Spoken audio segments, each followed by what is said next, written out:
Hello, welcome to ADHD TV with me, Jo Richards.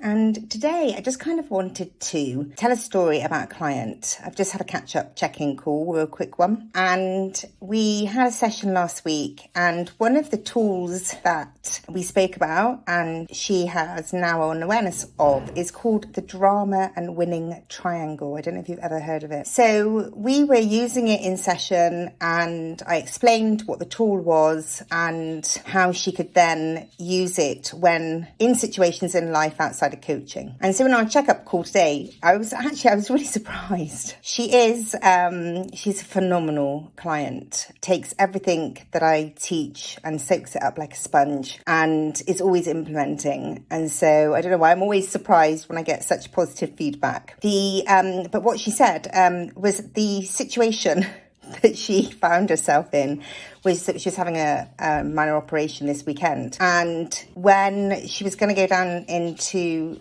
go and have the anaesthetic, she asked if her partner could go with her.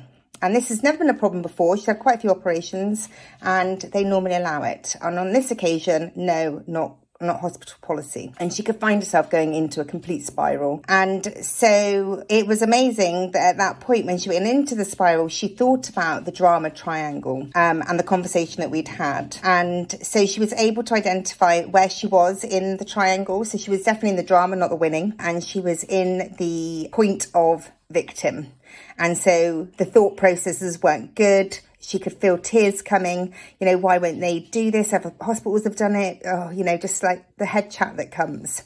So because she remembered about the drama triangle and was able to ask herself where she was in this situation, she was then able to bring herself up into the winning triangle and coach herself into a much better mindset place. Once she did that, the thoughts and the conversation went in a better way, and she explained to the lady taking her down why it was so important to have her partner there and previous experiences, etc.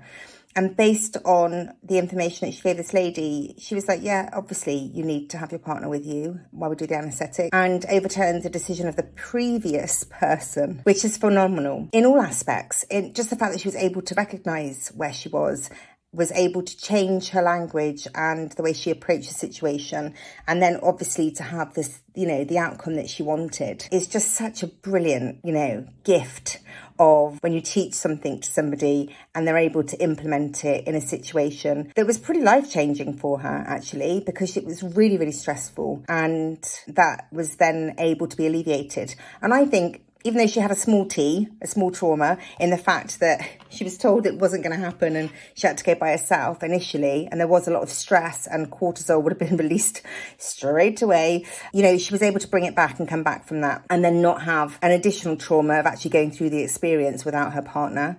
So I am really, really chuffed. If you've not heard about the drama triangle or the winning triangle, then I will be explaining in more detail about those. But today I just wanted to jump on and celebrate. You can learn things through coaching, and when you implement them into your day-to-day life, they can really, really change the circumstances and how things turn out. So I'm really grateful to have had the feedback this morning, and I'm really grateful that everything went really well for my client. And it's just another tool in the box. And that's all we need to do as we go through life. We just need tools in our box that we can use that are going to help us navigate the things that we find challenging. And that's another tool, right? See you in the next video. Take care. Bye.